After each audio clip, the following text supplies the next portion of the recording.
Dear devotees of Saint Francis Xavier, we are so happy to be here in this shrine where the glorious body of Saint Francis Xavier is here. More people from all over Tamil Nadu are coming here in these days.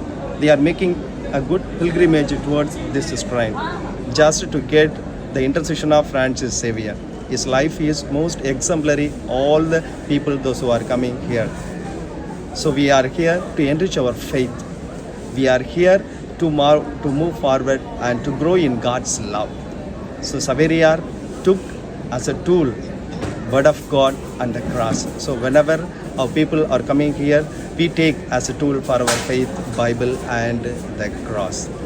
So today we wish, and so that all the people, those who are coming here, can get the blessings and the intercession of Francis Xavier equally. So all the best for all the events that are taking place in these days. We as a family of Mother Channel wish and pray for all the devotees, those who are coming here. Saint Francis Xavier, pray for us. Saint Francis Xavier, pray for us.